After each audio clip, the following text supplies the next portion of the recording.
정성훈 위임 목사님의 내 짐을 여호와께 맡기라라는 제목의 말씀. 시편 55편 22절 말씀. 내 짐을 여호와께 맡기라. 그가 너를 붙드시고 의인의 요동함을 영원히 허락하지 아니하시리로다. 아멘.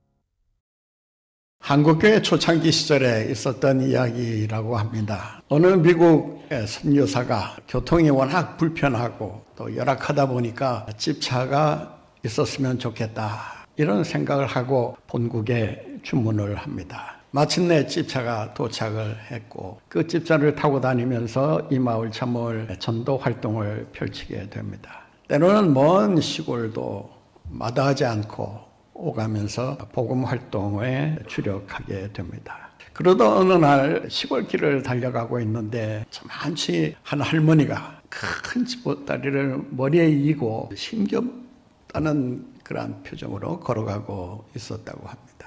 그냥 지나칠 수 없었던 이 선교사님이 차를 그 앞에 세우고 문을 열어드리면서 할머니에게 이렇게 말했다고 합니다. 할머니, 타세요. 제가 어디로 가시는지 제가 거기까지 바래다 드릴게요. 그러자 몇 번 사양을 하시더랍니다. 그래도 계속 타시라고 선교사님이 권고를 하니까 마지못해 고맙다는 인사를 하면서 차에 올라탔다고 합니다. 한참을 가는데 할머니가 어떻게 앉아 계실까 이렇게 궁금해서 뒤를 돌아보니 할머니가 무거운 짐을 인 채 앉아서 가고 계시더랍니다. 깜짝 놀라서 선교사님이 그랬다지 않습니까? 할머니, 그 무거운 짐 좀 그냥 내려놓으세요. 괜찮아요. 그러자 이 할머니가 뭐라고 말씀하셨는지 아십니까? 차를 태워주는 것도 고마운데 짐보따리까지 신세질 수가 있겠나?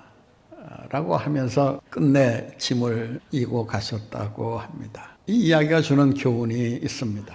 우리도 이 차에 타고 가면서도 짐을 그대로 이고 가는 이런 할머니처럼 신앙생활을 이런 식으로 하고 있는 것은 아닐까. 짐을 주님께 맡겨버리겠다고 나름대로 다짐하고 또 각오하고 예배에 참여해 보지만 예배를 드릴 때 많은 짐을 내려놓는 것처럼 보이나 예배가 끝나고 나면 또 주섬주섬 짐을 챙겨가지고 또 돌아가는 이러한 모습을 우리가 보여주고 있지 않나 생각합니다. 여러분의 신앙생활은 어떻습니까? 우리가 예배를 드린다라고 하는 것은 인생의 무거운 짐을 다 주님께 내려놓는다, 그런 의미입니다. 예배를 드리고 나서도 인생의 무거운 짐을 그대로 지고 간다면 그것은 예배를 무엇 때문에 드리는지 그 이유와 의미를 제대로 알지 못하는 그런 상태라고 할 수 있을 것입니다. 교회는 어떤 의미에서 우리 인생의 짐을 처리하는 처리장과 같다라고 할 수 있습니다.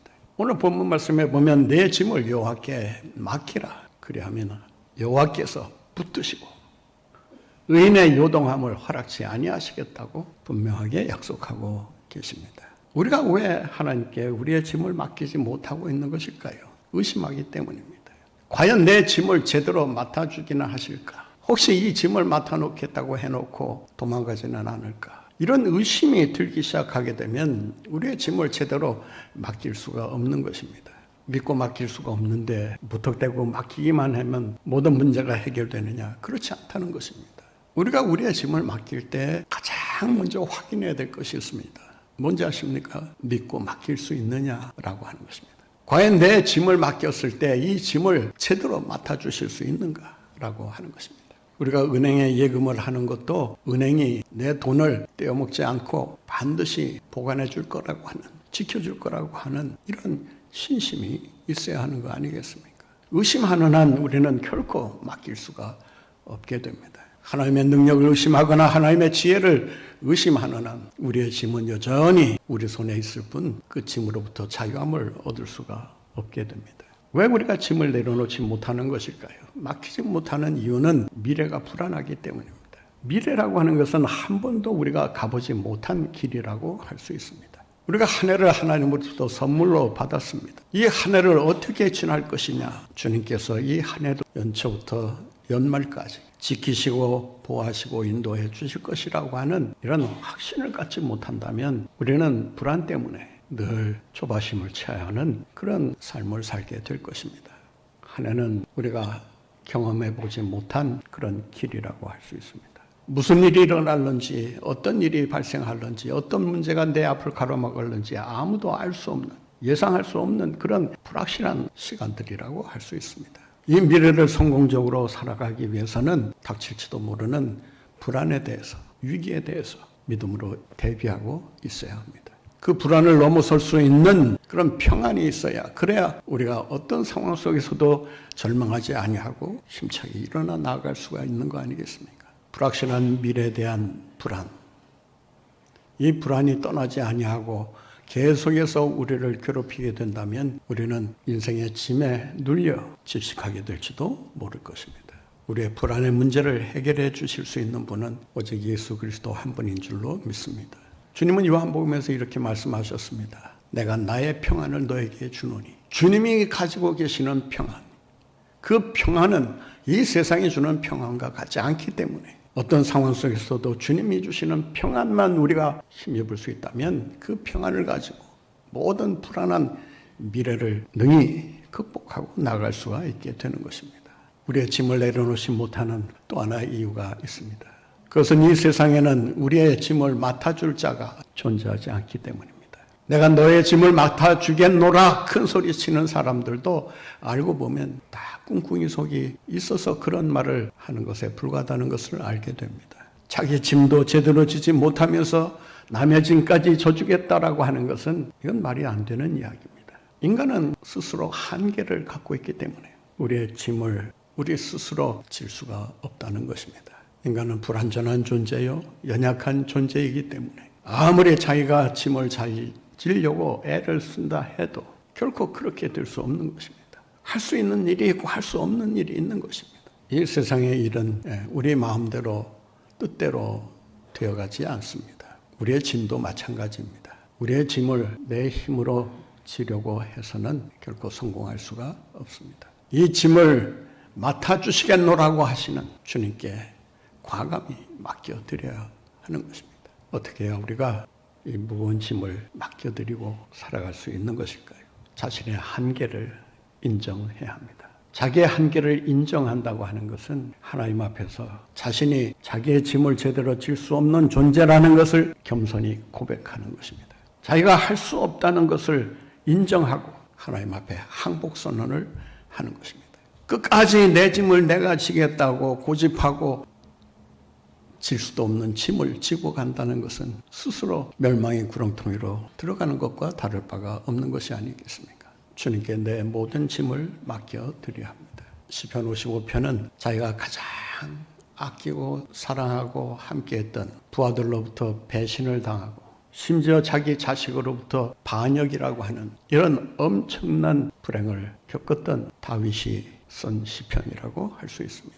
그렇게 믿었던 부하로부터 처참하게 배신을 당하는 이런 경험을 했을 때 그 다윗의 심정이 어떠했었겠는가? 우리가 시편 55편을 다 읽지는 않았습니다만은 그 처음서부터 이 시편의 분위기를 살펴보면 그 배신감에 치를 떠는 그 무거운 짐을 어떻게 해결해야 될까 고민하면서 고통에 빠져 있는 다윗의 모습을 발견하게 됩니다.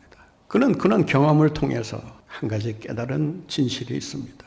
그것은 이 세상의 사람들은 믿을 수 있는 존재들이 아니다라고 하는 것입니다. 내 무거운 짐을 맡아주기는커녕 오히려 내게 무거운 짐을 더 씌워주는, 그래서 그 짐으로 인해서 전전긍긍하며 살아갈 수밖에 없도록 만드는 존재들이라고 그는 고백하고 있는 것입니다. 그래서 그는 22절에서 이렇게 고백합니다. 내 짐을 여호와께 맡기라. 이 세상에서 승리할 수 있는 유일한 비결을 그는 그 경험을 통해서 깨달았던 것입니다. 이 세상 그 어디에도 내 짐을 맡아줄 자가 없다는 것. 맡아주기는커녕 오히려 짐을 더 내게 지어주는 그런 배신과 반역만이 들끓고 있을 뿐이라는 것을 그가 고백하고 있는 것입니다.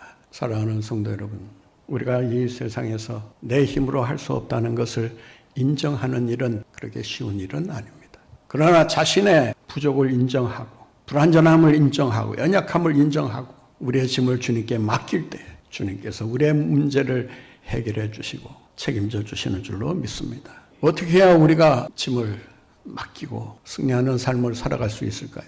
우리의 짐을 맡기기 위해서는 삶의 주도권을 주님께 드려야 합니다. 삶의 주도권은 내게 있는 것이 아니라 주님에게 있습니다. 주님, 내 인생을 주님께서 책임져 주시고 인도하여 주옵소서. 여러분의 인생의 운전대를 누구에게 맡기시겠습니까? 누가 여러분의 인생을 가장 잘 안전하게 목적지까지 운전해 주실 수가 있겠습니까? 인생의 운전대를 맡기는 일도 중요하지만 더 나아가서 자기 자신을 맡기는 일은 더 중요하다는 것을 알아야 합니다. 많은 사람들이 예수님께 모든 것을 맡긴다고 해놓고 실패하는 이유가 뭔지 아십니까? 운전대를 맡기긴 맡기는데 자기 자신을 맡기지 못하는 것입니다. 가령 예를 들어서 여러분이 먼 여행을 한다고 합시다. 차로 운전을 하는 그런 일을 자기가 맡았다고 했을 때 사람이 한계가 있기 때문에 졸 수도 있고 또 피곤해서 더 이상 운전할 수 없는 그런 상황에 몰리기도 합니다. 이때 계속해서 운전할 수 있는 방법은 무엇입니까? 동승자에게 운전대를 맡기는 거 아니겠습니까? 그런데 문제는 동승자에게 운전대를 맡겨도 자신을 맡기지 않으면 무슨 일이 생기는지 아십니까? 운전하는 사람의 그 운전이 늘 신경 쓰이는 거예요. 운전대를 맡겨놓고도 편히 쉬지를 못해요. 한숨 자질 못해요. 운전을 제대로 하나? 왜 저런 식으로 하나? 이럴 때는 좀 이렇게 운전해야 되는데 라고 하면서 훈수를 두고 계속해서 운전하는 것에 간섭을 하게 된다면 운전을 대신하는 사람도 기분이 나쁠 것이고 또한 운전대를 맡긴 사람도 안심이 안 되니까 계속해서 불평을 하게 되는 거 아니겠습니까? 운전대를 맡기는 것만이 능사가 아니라 운전대를 맡겼으면 자기 자신도 맡겨야 합니다. 자기 자신을 맡기지 못하니까 운전하는 것이 자꾸 신경 쓰이고 운전이 자꾸 긴장으로 다가오게 되는 거 아니겠습니까?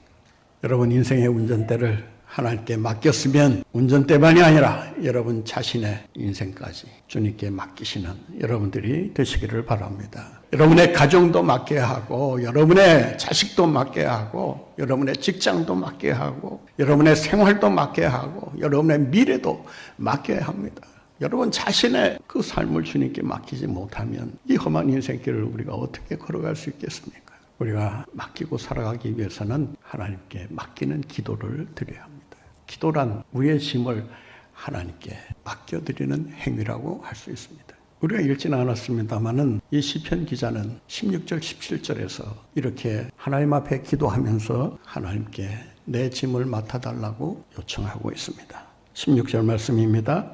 나는 하나님께 부르짖으리니 여호와께서 나를 구원하시리로다. 저녁과 아침과 정오에 내가 근심하여 탄식하리니 여호와께서 내 소리를 들으시리로다. 여러분 무거운 짐 때문에 혼자서 그 짐을 지려고 허덕거리지 마시고 기도하는 가운데 그 짐을 여호와께 맡기시기를 바랍니다. 가령 여러분의 자녀가 등록금 때문에 고민을 한다고 해봅시다. 혼자 힘으로는 해결할 수 없는 액수의 등록금입니다. 누가 해결해 줘야 돼요? 누가 해결해 줘야 돼요? 부모가 해결해 줘야 돼요. 그러면 등록금 때문에 자기가 고민하고 계속해서 어떻게 해야 되나 혼자서 머리를 싸매고 해결점을 찾아야 됩니까? 가장 쉬운 방법이 뭐예요? 자기의 고민을 부모에게 아뢰는 것입니다. 아뢰는 순간 여러분 놀라운 역사가 나타납니다. 자기의 고민이 누구의 고민으로 바뀌어요? 부모의 고민으로 바뀌는 거예요. 여러분 영적인 법칙도 똑같습니다. 기도하지 않으면 계속해서 그 짐을 자기 혼자서 짊어지려고 애쓰다가 그냥 허덕거리면서 요동치면서 실족하면서 사는 거예요. 그런데 기도하면 그 짐이 내 짐이 아니라 하나님의 짐으로 바뀝니다. 여러분 인생의 짐 때문에 힘들어하지 마시고 기도하는 가운데 여러분의 짐을 주님께 맡기시기를 바랍니다.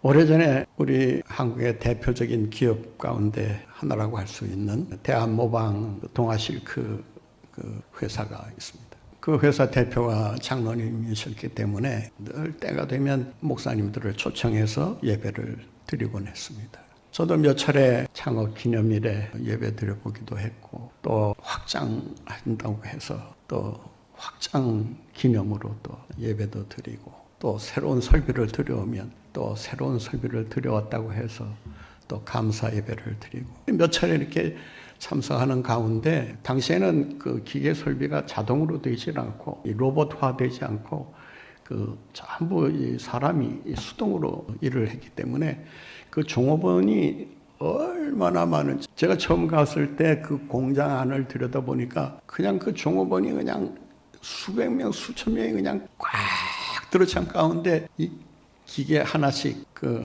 이제 맡아서 재봉을 하면서 그 실 돌아가는 걸 이제 이렇게 관리하는 일을 했는데 참 그 모습도 아주 인상적이었지만 제가 감명을 받은 것 중에 하나가 그 표가 중간중간 이렇게 현수막처럼 걸려 있어요.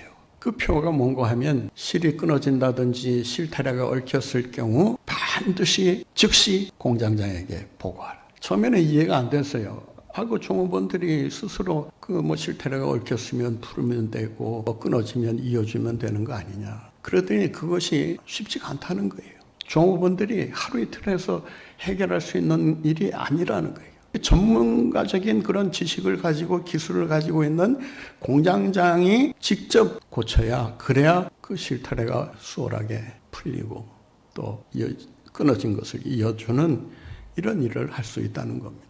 기도란 뭐냐? 종업원들이 문제가 생겼을 때 즉각 자기가 해결하려고 하는 것이 아니라 공장장에게 보고를 함으로써 공장장이 그 일을 대신해서 해결할 수 있도록 하는 일이다라고 하는 거예요. 우리의 위대한 공장장 되시는 예수님께 여러분의 문제를 즉시 하나도 빠짐없이 보고하시기 바랍니다. 기도할 때 하나님께서 반드시 그 기도를 들으시고 여러분의 모든 짐을 다 떠맡아 주실 줄로 믿습니다. 여러분, 이것이 한 해를 살아가는 지혜예요. 또 믿음의 비결이라는 것을 기억하시고 내 짐을 여호와께 맡기고 여러분, 무슨 일이 일어나는지 모르지만 그 모든 일들도 우리 주님의 손에 있음을 알고 주님께서 주관해 주실 줄 믿고 합력하여 선을 이루어 주실 줄 믿고 여러분 믿음으로 나아가는 가운데 승리하시는 여러분들 모두가 되시기를 바랍니다.